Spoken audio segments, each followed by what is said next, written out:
friends, we made it to week 5. Woohoo! If you're still with me, I'm really excited you're here. Today we're going to talk about chain stitching. Remember last week I told you about the way that I chain pieced a 30 block queen size quilt.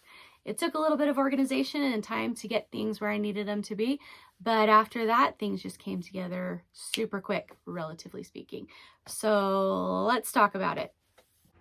Okay, so now I'm going to show you the way to chain piece a big quilt. So the last quilt that I made had 30 blocks, and so the way that I did this is I kind of laid out a whole block over here, kind of scrunched up so I know which direction each of the pieces in columns 1, 2, 3, and 4 are supposed to go.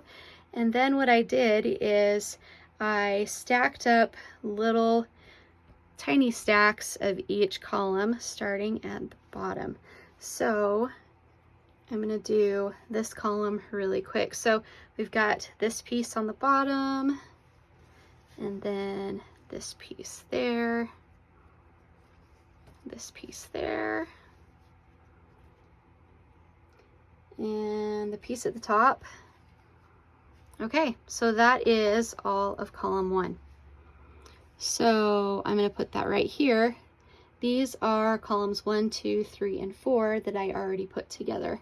So basically, and I don't have enough room here, you will have, like this quilt has 12 blocks. So if I were to lay all these out this way, then I would have 12 stacks of column 1, 12 stacks of column 2, 12 stacks of column 3, and 12 stacks of column 4. And then when it's time to go to the sewing machine, I will just pick these up. That's the first and second stack, and then I sew this onto there and the fourth onto there. And what's nice is when you get them all stacked up on a board, it's pretty portable. So if you're working on it for a while, you can just kind of move it around and move it to another location if you need to. Okay, so I've brought those little stacks over to my sewing machine. Here are the stacks from column 1, column 2, column 3, and column 4. So I'm going to take the stack from column 2 and just stick it over here. Column 1 is right here. I'm just going to move those up so that I keep my eye on them, but they're not going anywhere. So to chain stitch, these are both the top squares from columns 1 and 2. So match that up.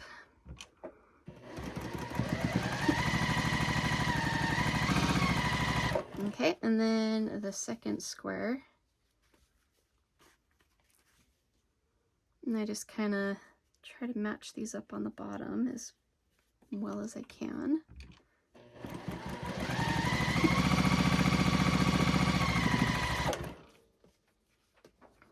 Okay, and then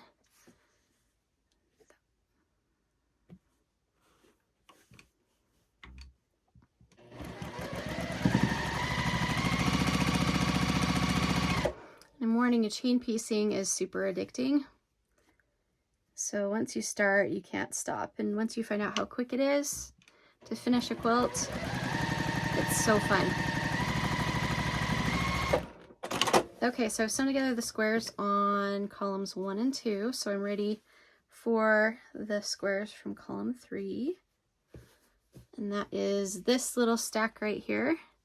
So I'm going to take that and sew it onto all of the squares in column 2.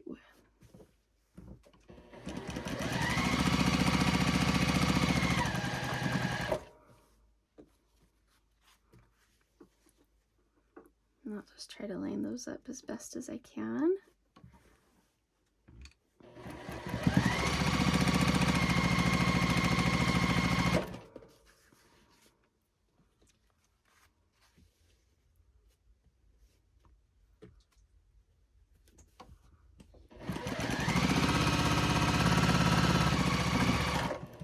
Okay, one more.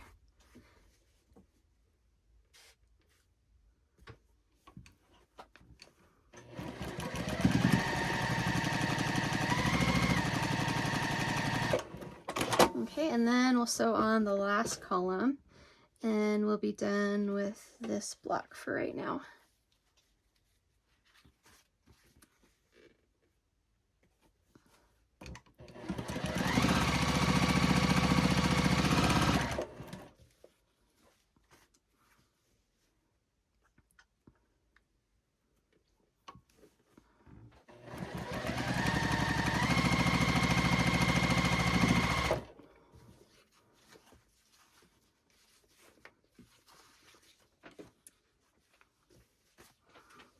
Almost there.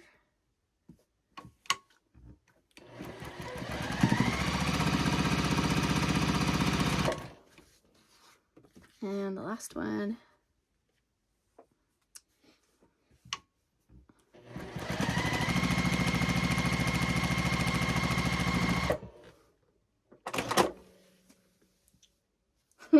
Okay, so here's the funny thing. I just ran out of thread right there, so we're going to pretend that these are connected. Sometimes when you're playing thread chicken, you don't quite make it.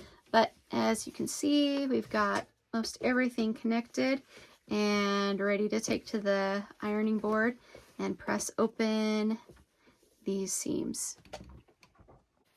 Okay, so wasn't that kind of cool? Are you going to do queen size quilts the same ever again? Probably not. I hope we all learned something today, and I can't wait to see you next week.